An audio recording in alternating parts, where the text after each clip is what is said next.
G'day, I'm Pete, the Aussie Bush Cop. In 2012 I retired from the New South Wales Police and moved to beautiful King Island where I became a homesteader. And I'd like to share with you some of my stories of crime and criminals from the Australian bush. G'day, hope everyone's well and happy. And I have a number of stories for you today, all centred around the theme of domestic violence. The first one, as you might know, that the General Duties Police spend a tremendous amount of time dealing with domestic violence. And it was something I actually used to love doing. I used to love grabbing blokes that want to hurt women, and not that I was ever punished them, but making them realise you just can't do that. And so I really just enjoyed being able to bring some sort of correction into these people's lives. The first one that I'll share with you happened in not a really bad part of town. This was in Dubbo, not a really bad part of Dubbo. Anyway, it was what I will call Mrs. Anonymous. And so we got someone rang 000, got through to the police and said, I've just witnessed an assault, and gave us the location, of course. So we went round there in this reasonable sort of a street. And there was a lady who was on the ground who'd been quite clearly punched in the face, maybe a number of times. And then there was a bloke there with her who I took to be the offender. But of course we separated them. I actually I had enough information at the point to put him in the back of the truck, like in the cage. But the female didn't want to tell me anything. Said nothing happened, go away, everything's okay, and clearly it wasn't. She was actually not even standing up, she was sitting on the ground, like in a squatting position on the concrete footpath, and quite bloodied in the face. I then looked around and over to my left I saw another lady in the front yard of her home taking an interest in what was going on. And given that I didn't have any information from the victim, I went over to this lady and I said, look, I'm just wondering if you might have seen anything across the road to do with this couple.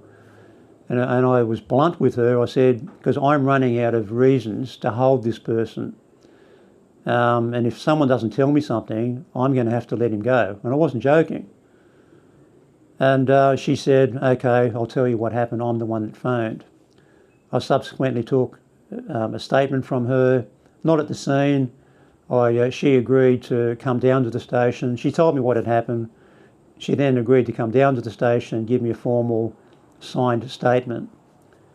So then the victim of the matter wanted to get into the truck, into the cage with her partner. I said, that's just not happening. So we sat her in the back seat of the truck, and we all went down to the station. On the way to the station wasn't that far away, it might have been 3 or 4 kilometres. And this bloke in the cage, using the rear vision mirror, it's easy to see into the cage. And he had a pair of shorts on, and he was squatting, because you can't stand up, of course, in the cage. He was in a squatted position, pulled his pants down, quite clearly trying to defecate in the back of my truck. And I guess it was fortunate for all concerned that I required to brake heavily and accelerate and turn left and right around corners, which seemed to throw him off balance enough that he couldn't quite get it together to defecate in my truck. Anyway, so we got him to the station, took the statement, and it was graphic. I've been to lots and lots of domestic, but this was just horrible. The victim, they had a verbal altercation between the two of them out on the footpath, and he just drove his fists into her face so that she fell to the ground.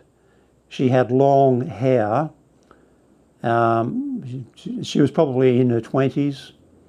He then grabbed her by the long hair and dragged her and the victim and the witness told me how far he dragged her, was from one side of a driveway to the other. So talking about a number of metres, just dragged her by the hair.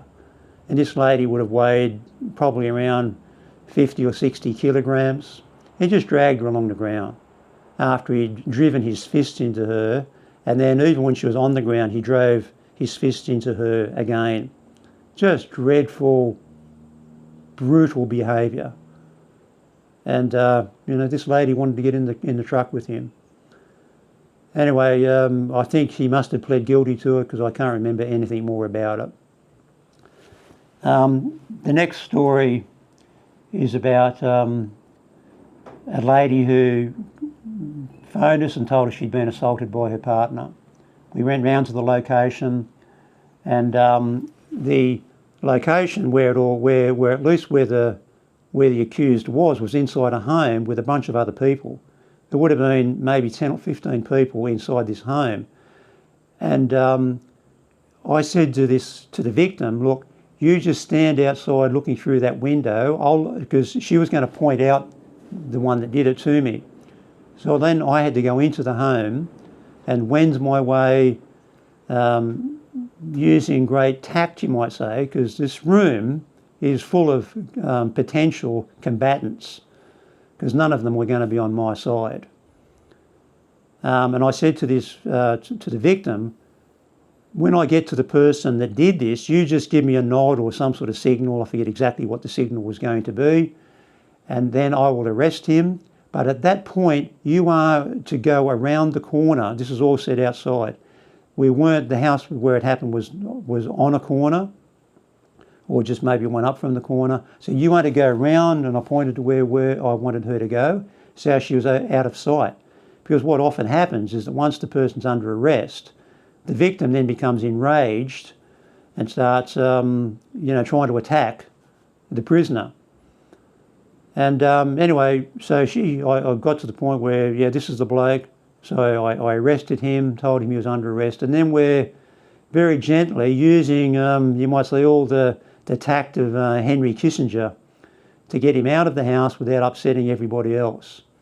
So we get him out of the house, out onto the street, but of course the victim didn't do as I asked her to do, and she was there right in his face, not helping. There was another female that was there who was on the side of the accused, and she actually physically got in my way. I then had to gently push her away while we're leading him to put him in the cage. And when I pushed her away, I just gently pushed her away, her hand hit me in my private parts. And by then we'd organised to get another truck crew there. And so I then said to the other two police in that truck crew, arrest her for hindering police. And I said, and she hit me in the dick. And I didn't really mean for her to think that she was going to be charged with some sort of sexual assault or indecent assault matter, because that's what she was worried about. She was going to get charged with something way more serious. Anyway, so we went back to the station, and these people were charged, and again, they must have pled guilty to it, because I don't remember a thing about it.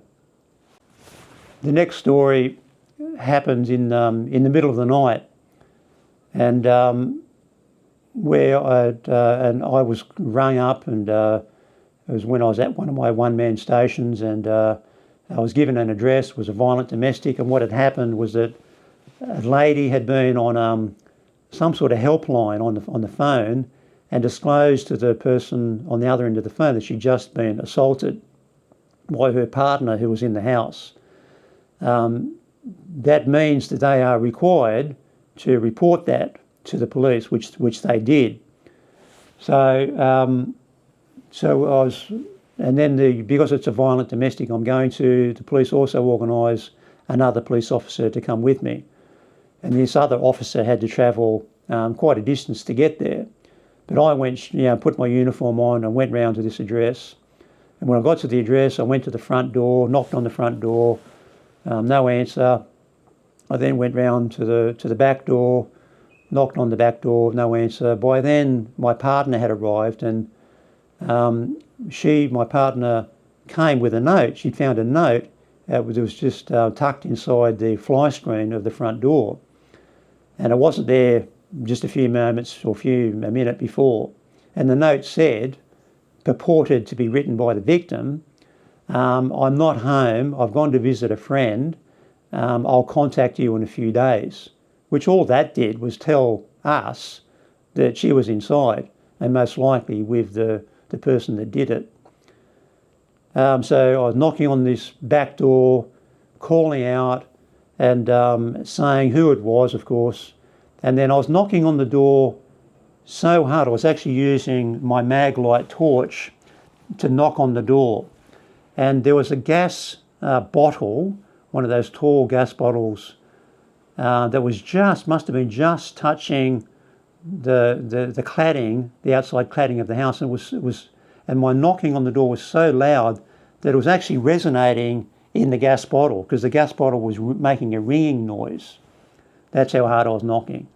And then I said, you can open up the door or I'm going to kick it in. They didn't open up the door, so I kicked the door in and went in. And the bloke that had caused all the trouble, he was feigning to be asleep on a lounge not very far inside the home. There's no way in the world he could have still been asleep.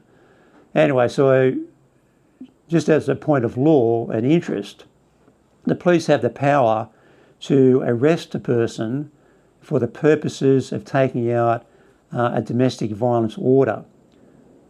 So they don't have to commit an offence, because an order is not enforceable until it is served on the person.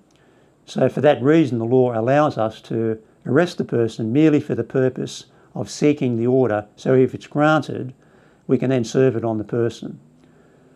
Anyway, so that's on that basis, because the victim didn't want to tell us anything. She was absolutely contrary to us, didn't want to tell us a thing. So anyway, I took this bloke out, put him in the cage, and it was winter, and it was really, really cold.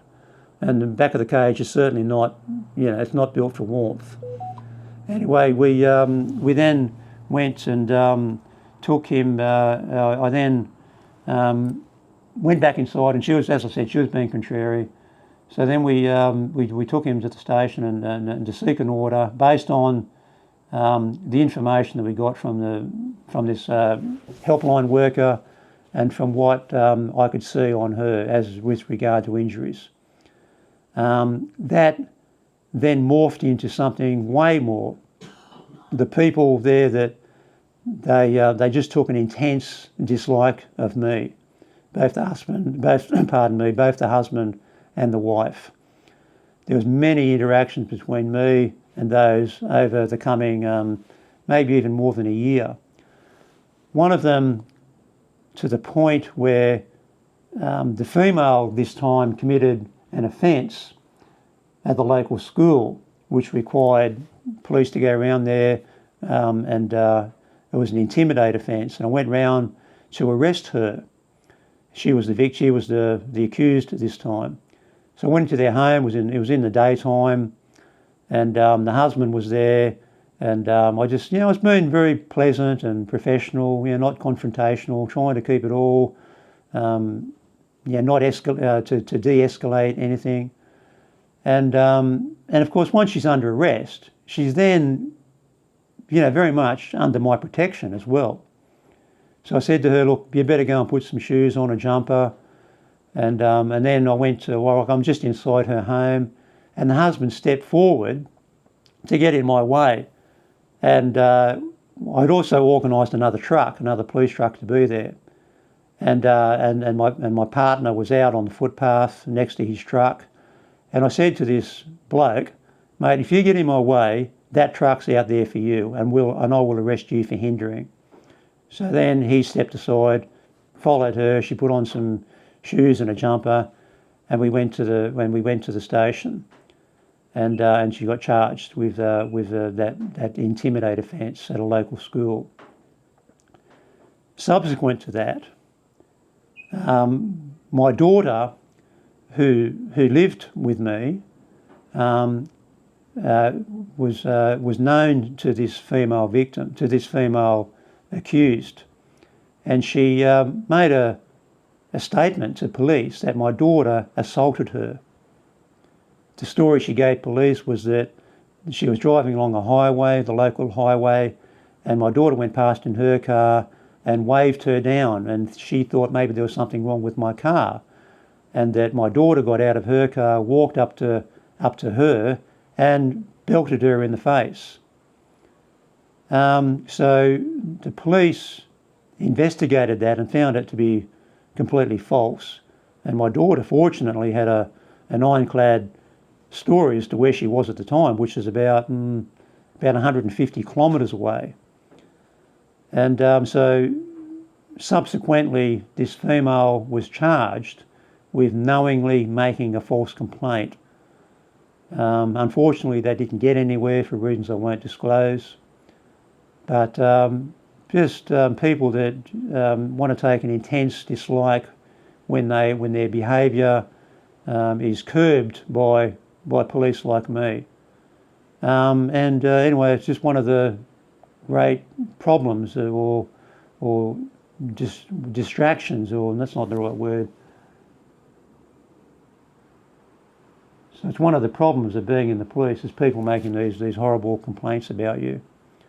And because I forgot to say that earlier that this lady who I arrested in her home for the intimidate offence, she said that I so mishandled her during the arrest that she gave birth to she was pregnant at the time, and she gave birth to a baby that was born with birth defects because I so roughed her up during the arrest. And that is, of course, a really horrible thing to say, horrible accusation to put at someone's feet. And I know that I did not so much as even touch her during the arrest. These are the the police investigated that and found it to be completely false. Anyway, they're the problems that you face when you're a general duties policeman. I think that's enough for today. Thanks for watching.